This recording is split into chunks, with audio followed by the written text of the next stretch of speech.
Junior clerk paper leak મુદ્દે મોટી ખબર સામે આવી રહી છે। પંચાયત સેવા પસંદગી મંડળ કરશે પ્રેસ કોન્ફરન્સ, ગણતરીની મિનિટોમાં આપશે સત્તાવાર માહિતી। તો નવી પરીક્ષાની તારીખોની જાહેરાત થઈ શકે છે। પેપર લીક મુદ્દે થઈ શકે છે વધુ ખુલાસો। મુખ્યમંત્રી નિવાસ સ્થાને મળી છે ઉચ્ચસ્તરીય બેઠક। ઉચ્ચસ્તરીય બેઠકમાં થઈ છે મહત્વની ચર્ચા। બેઠક પૂર્ણ થયા બાદ પંચાયત સેવા પસંદગી બોર્ડના અધ્યક્ષ સંદીપ કુમારે ઓફિસ પહોંચ્યા છે। તો ગણતરીની મિનિટોમાં સત્તાવાર માહિતી આપી શકે છે। મુખ્યમંત્રી નિવાસ સ્થાને ઉચ્ચસ્તરીય બેઠક મળી છે। નવી પરીક્ષાની તારીખોને લઈને થઈ શકે છે ચર્ચા। જાહેરાત થઈ શકે છે નવી પરીક્ષાની તારીખો શું હશે તેને લઈને જાહેરાત થઈ શકે છે। ગણતરીની મિનિટોમાં મહત્વના સમાચાર। જુનિયર ક્લાર્ક પેપર લીક મુદ્દે મોટી ખબર સામે આવી રહી છે।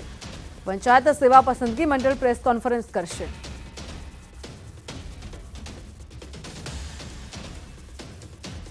જુનિયર ક્લાર્ક પેપર લીક અંગે સરકાર એક્શન મોડમાં આવી છે। મુખ્યમંત્રી ભૂપેન્દ્ર પટેલે યોજી છે મહત્વની બેઠક।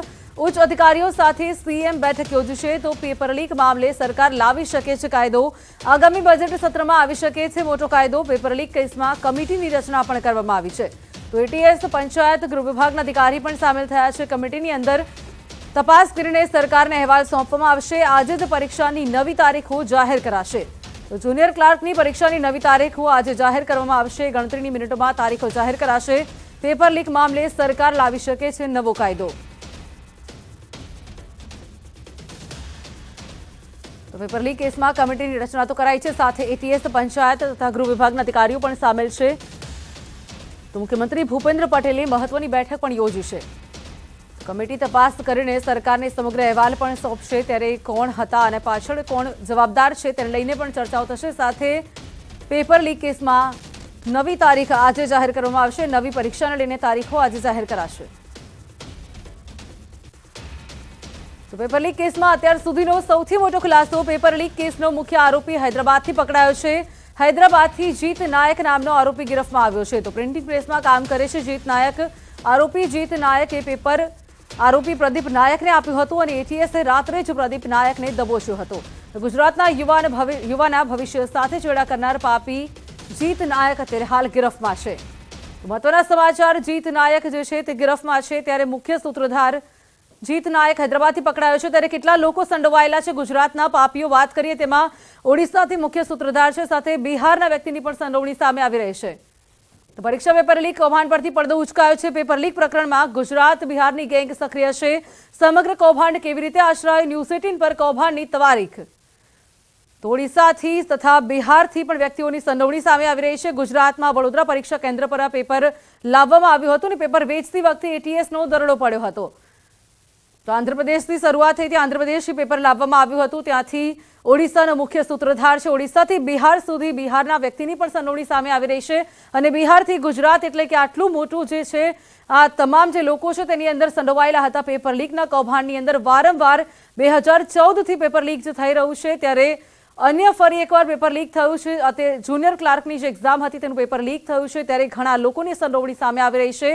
આંધ્રપ્રદેશથી કરીને બિહાર સુધી, બિહારથી કરીને આંધ્રપ્રદેશથી કરીને બિહાર સુધી ને બિહારથી આગળ પણ વાત કરીએ તો ઓડિશા અને સાથે ઓડિશાથી બિહાર સુધી ને બિહારથી ગુજરાત સુધી તમામ લોકો સંડોવાયેલા છે। તેમાં 15 આરોપીની ધરપકડ કરાઈ છે, સાથે 2 લોકોની વડોદરાથી ધરપકડ કરાઈ છે। તો પરીક્ષા કેન્દ્ર પરથી ઘરે જવા માટે વિદ્યાર્થીઓ માટે એસટી બસમાં નિઃશુલ્ક વ્યવસ્થા કરવામાં આવી રહી છે। મુખ્યમંત્રી અને પરિવહન નિગમે સૂચના આપ્યા બાદ તમામ કંડક્ટરને મેસેજ આપી દેવાયો છે। તો પરીક્ષા પૂર્ણ કરીને પરત જવા માટે ઓનલાઈન બુકિંગ કરાવેલ છે તેમને પણ રિફંડ આપી દેવાનો નિર્ણય કરવામાં આવ્યો છે।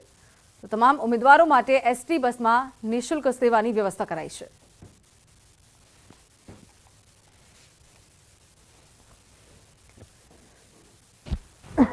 રદ થયેલી છે તો જે પણ ઉમેદવારને પોતાના વતનમાં જવાનું હોય પરીક્ષા કેન્દ્રના સ્થળેથી તો એવા સંજોગોની અંદર એ તમામને વિનામૂલ્યે સરકારશ્રી તરફથી પ્રવાસની સહુલિયત આપવામાં આવશે।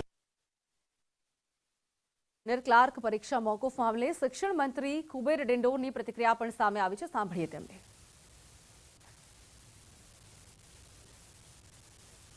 આજે જે જુનિયર ક્લાર્કની એક્ઝામ તંત્ર દ્વારા જો મોકૂફ રાખવામાં આવી છે, જે ઘટના બની છે દુઃખદ છે અને હું નિંદા કરું છું, વખોડી કાઢું છું અને અમારા સરકાર તરફથી જે કંઈ કાર્યવાહી કરવાની થાય 100% કરીશું અને જે ઘટનાની પાછળ જે છુપાયેલા કે જે એની સાથે જોડાયેલા જે તત્વો છે, જે જેમની માનસિકતા જે ખરાબ છે, એવા તત્વો સુધી પહોંચીને એને ઝેર કરીને જો સસુરવાર જણાશે, પકડાશે, એમને જેલના હવાલે કરવાની જવાબદારી સરકાર જે કરશે.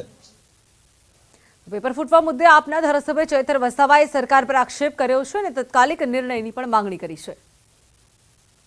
અમે સરકારને કહેવા માંગીએ છીએ આ બાબતે ગંભીરમાં ગંભીર કડકમાં કડક કાયદા બનાવો. અમે તમારી સાથે છે, તમે કડક કાયદા બનાવશો તો, પણ જે પણ લોકો આમાં જવાબદાર છે એ લોકો પર કડકમાં કડક કાર્યવાહી થવી જોઈએ. અને જે વિદ્યાર્થીઓ સાથે આ રીતના યાતના અને પીડા વેઠાવેલી છે એમના પર કલમ લગાડીને એમને કાયદેસરની કાર્યવાહી કરી તાત્કાલિક ધોરણે એરેસ્ટ કરો. આજે પણ સરકાર જો ગંભીરતાથી કાયદો ના બનાવે તો આવનાર સમયમાં અમે સમગ્ર ગુજરાતમાં આવેદનપત્ર આપવાના છે અને આવનાર સમયમાં જો સરકાર આમના પર કડક કાર્યવાહી ના કરશે અમે રોડ પર પણ આવીશું અને વિધાનસભાનો પણ ઘેરાવો કરીશું. છેલ્લા વર્ષોમાં લગભગ 9 જેટલો પેપરો આજ સુધીમાં ફૂટ્યા છે. કુલ પેપરો ફૂટવાની સંખ્યા તો 31 ઉપર જાય છે, પરંતુ આ તો વર્તમાન સમયની અંદર જે નજીકના ભવિષ્યમાં નજીકના ભૂતકાળમાં ફૂટ્યા છે એ પેપરોની સંખ્યા આટલી છે. શા માટે સરકાર આ પેપરો ફૂટવાની ઘટનાને રોકી શકતી નથી? તો આમ આદમી પાર્ટીના પ્રદેશ પ્રમુખ સુદાન ગઢવીએ પેપર ફૂટવા મુદ્દે પ્રતિક્રિયા આપી છે. વિદ્યાર્થીઓને વળતર આપવા માટે પણ આમ આદમી પાર્ટીએ માંગ કરી છે.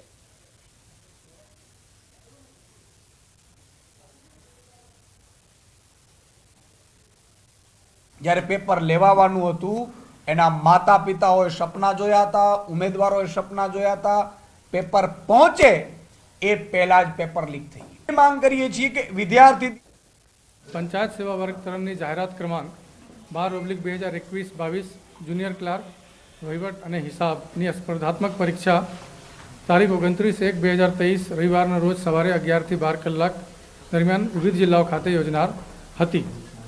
તારીખ 29/1/2023ની વહેલી સવારે પોલીસ તરફથી મળેલ માહિતી મુજબ પોલીસને મળેલ બાતમી આધારે એક શંકાસ્પદ ઇસમની ધરપકડ કરી ઘનિષ્ઠ પૂછપરછ કરતાં તેની પાસેથી ઉપરોક્ત પરીક્ષા પત્રની નકલ મળી આવેલ હતી.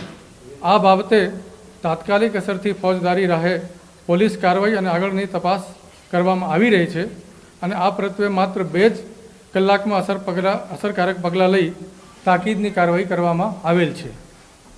અત્યાર સુધીની તપાસમાં બહાર આવેલ તથ્યો જોતા સદર કૃત્ય ગુજરાત રાજ્ય બહારની ગુનાહિત પ્રવૃત્તિમાં સંકળાયેલ સંગઠિત ગેંગ હોવાનું જણાય છે, જે એક ઓર્ગેનાઇઝડ ક્રાઇમ છે. ઉપરોક્ત પરીક્ષાના આયોજનને ધ્યાને લઈ પોલીસ તંત્ર દ્વારા ઘનિષ્ઠ સર્વેલન્સ ગોઠવવામાં આવેલ હતું અને અનિષ્ટ તેમજ અસામાજિક તત્વો ઉપર નજર રાખવામાં આવેલ હતી, જેના પરિણામે ઉપરોક્ત ગુનો બને તે પહેલાં જ આવા કૃત્યોમાં સંકળાયેલ 15 જેટલા ઈસમોની અટક કરી આગળની ઘનિષ્ઠ પૂછપરછ તથા તપાસની કાર્યવાહી હાથ ધરવામાં આવેલ છે. મહેનતુ અને સાચા ઉમેદવારોને નુકસાન ન થાય તે હેતુથી ઉમેદવારોના વિશાળ હિતમાં તાત્કાલિક નિર્ણય લઈ તારીખ 29/1/2023ના રોજ સવારે 11 કલાકે યોજનાર સ્પર્ધાત્મક પરીક્ષા મોકૂફ રાખવા મંડળ દ્વારા નિર્ણય કરવામાં આવેલ છે. આ મોકૂફ રાખવામાં આવેલ સ્પર્ધાત્મક પરીક્ષા હવે આગામી 100 દિવસમાં યોજવામાં આવશે. રાજ્યની અન્ય સ્પર્ધાત્મક પરીક્ષાઓની તારીખો તેમજ શાળા કોલેજોની પરીક્ષાઓની તારીખો ધ્યાને લઈને ગુજરાત પંચાયત સેવા પસંદગી મંડળ દ્વારા ટૂંક સમયમાં પરીક્ષાની નવી તારીખો જાહેર કરવામાં આવશે. મંડળ દ્વારા એવો પણ નિર્ણય કરવામાં આવ્યો છે કે હવે પછીના પરીક્ષા માટે ઉમેદવારો પરીક્ષા કેન્દ્રો ખાતે આવવા તથા પરત જવા માટે તેમના ઓળખપત્ર, કોલ લેટર અને હોલ ટિકિટના આધારે ગુજરાત એસટી બસમાં વિનામૂલ્યે મુસાફરી કરી શકશે. મંડળ દ્વારા અત્યાર સુધી છેલ્લા 5 વર્ષમાં 21,000 જેટલા જગ્યાઓ ભરવા માટે 41 જેટલા પંચાયત સેવાના વિવિધ સંવર્ગોના 30 લાખથી વધારે ઉમેદવારો ધરાવતી વિવિધ સ્પર્ધાત્મક પરીક્ષાઓ સફળતાપૂર્વક યોજેલ છે અને આ પરીક્ષાઓમાં તમામ સુરક્ષા, તકેદારી અને કાળજી રાખીને ઉમેદવારોની તદ્દન પારદર્શક પસંદગી કરવામાં આવેલ છે, જેથી ઉપરોક્ત સંવર્ગ માટે પણ પારદર્શક રીતે ભરતી પ્રક્રિયા પૂર્ણ કરી માત્ર લાયક ઉમેદવારોની જ પસંદગી કરવા મંડળ કટિબદ્ધ છે. ધન્યવાદ.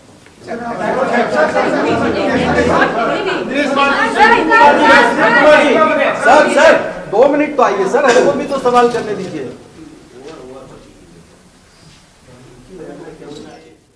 મહત્વના સમાચાર આગામી 100 દિવસોમાં જાહેર થઈ શકે છે. પરીક્ષાની નવી તારીખ સાથે ટૂંક સમયમાં તારીખ જાહેર થશે અને તમામ જે લોકો આની અંદર સંડોવાયેલા છે તેને લઈને પણ ચોક્કસથી કાર્યવાહી કરવામાં આવશે. ત્યારે અસામાજિક તત્વો પર નજર રાખવામાં આવી હતી અને તમામ લોકોને પકડવામાં આવ્યા. ત્યારે આગામી 100 દિવસમાં ફરી આ પરીક્ષાની નવી તારીખ જાહેર કરાશે.